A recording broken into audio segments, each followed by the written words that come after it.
Why you should train mentally and physically. By no means is the world easy, or was it meant to be that way. You want to properly prepare yourself for anything you choose to endeavor in life, whether that be a job, finances, getting a girl, setting a milestone, achieving a mission. You need to properly prepare yourself. Put mentally first before physically, because having a strong mind is more important than having a strong physical body. As long as everything up here is okay, everything around you, what you intake, can be controlled. You want to operate, you need to first operate in a seat of self, a seat of consciousness. You want to be making conscious decisions. You don't want to be getting influenced by whatever you're intaking in the physical world, or in your thoughts, or in your emotions. Because those are the three ways you intake this world. What you're seeing with your own two eyes, the thoughts that are coming in your head, that little voice that just spawns and generates thoughts, and then your emotions, the way you feel, the way you react.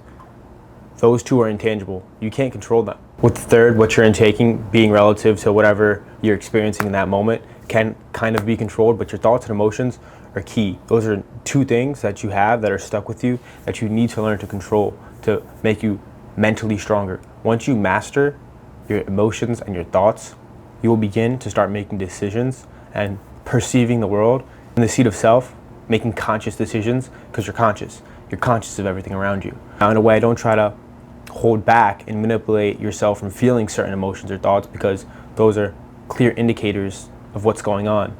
If something bad happens to you and you feel sad and you have bad thoughts, that's a clear indication something bad happened. You don't want to try to hide that and be oblivious to it, but you want to be in the seat of self, consciousness, being conscious, aware of what happened, but still choosing to embrace the situation, whatever circumstance it may be, positive or negative. This is very important because, like I said, being mentally prepared is even more important than being physically prepared. You want to have a stronger mind than your body. And a body is a clear indication of how strong your mind is. So if you are very physically strong, fit, ripped, it's going to show you probably have a very strong mind and a mental attitude and capacity towards the world. So first and foremost, you want to train your mind. Ways to do this, you can, if you're into religion, which I recommend, is praying, having faith in the above, whatever you believe in. You can do this through meditation, sitting in a quiet space. Now, a lot of people say, how do you meditate? How do you practice these things? And they kind of overcomplicate it. To begin meditating, you can do it in many different ways. I know people recite prayers, they sit with their thoughts, they manifest, or they do other little things. But all you need to do to meditate is, sit in a quiet space. Doesn't really matter the space. Close your eyes and just sit there with your thoughts. That's when you're going to realize the three things I was referring to: your thoughts, your emotions, and what you perceive in the world.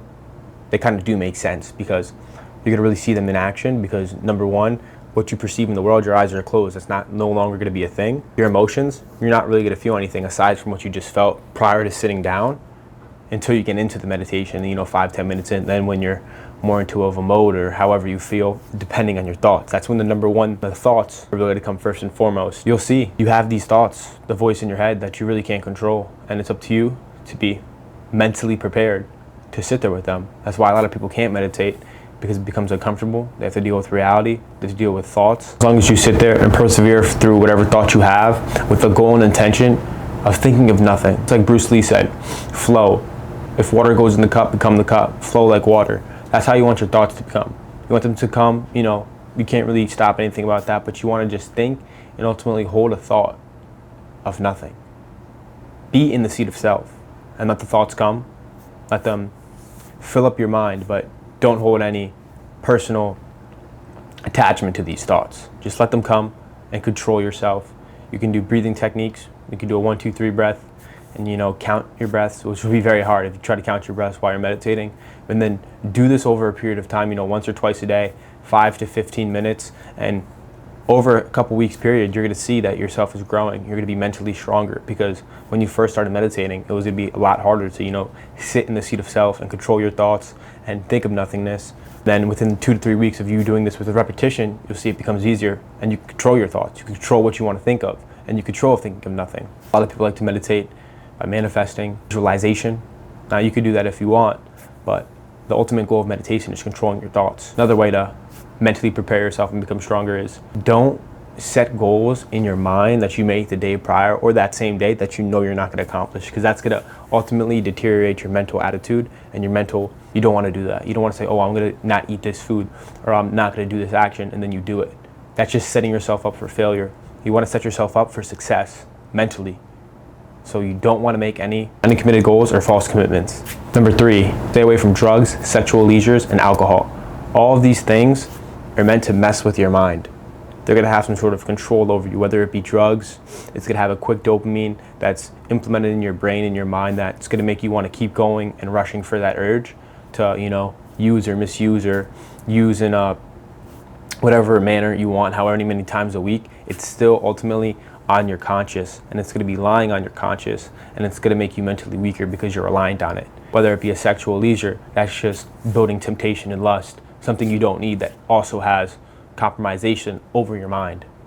So you don't want to do any of that, because sexual leisures, drugs, and alcohol is going to ultimately affect you negatively, because it has an attachment on your mind and you're reliant on it, and it's not giving you full control of your mind, of your decisions you make. It's not putting you in that seat of self when you make decisions. Big one that I like to recommend that's worked for me, I found myself mentally clear at the most times, it would be diet. Now, I know a lot of people could say this goes into physical, which yes, with this respect, it completely does fit into the physical body, controlling your diet. Now, I recommend BMI calculating, body mass index. Go on any search engine, search up BMI calculator, body mass index, and essentially what this is the amount of calories you need per day that you would eat if you were to stay in your bed and do nothing, to stay at your weight. It's going to calculate 3 variables, your height, age, and weight, and it's going to tell you how many calories you need to eat per day for you to stay at that weight if you were to do nothing. So with no calories burned, if you just sat in your bed all day.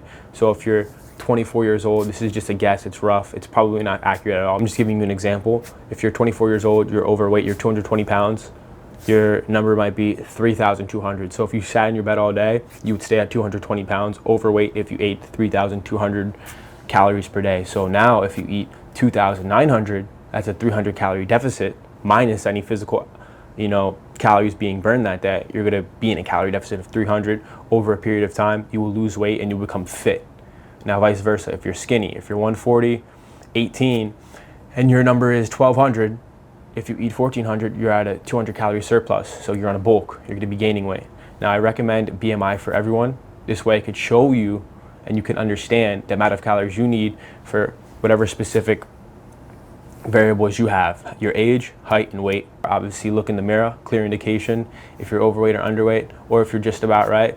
You can either add calories or eat under that amount of calories and you'll get to your targeted goal. I mainly recommend a cut for everyone because you can never be too lean, obviously, unless you're like under 10% and you're extremely shredded. You could probably just hover around that or add some healthy calories to, lean bulk.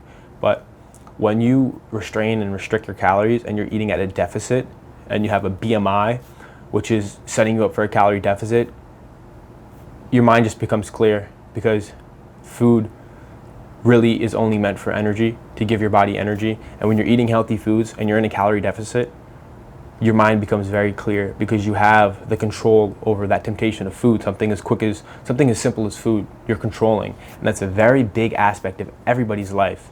Not eating McDonald's, fast food, candy, chips, unhealthy leisures. And when you see after a period of time, you controlling everything going into your body at a calorie deficit, your mind becomes very clear, and your goals and your purpose, they start to formulate in your mind, and you become more creative, and you start doing and putting a lot of these thoughts into actions quicker than you ever would when you're not in a deficit or when you're not controlling your diet. So those are the main 3 ways I would recommend you to strengthen your mind. Meditation / religion, controlling, sobriety and staying sober / not setting yourself up for failure, and then diet. Physically train your body. That's very simplistic.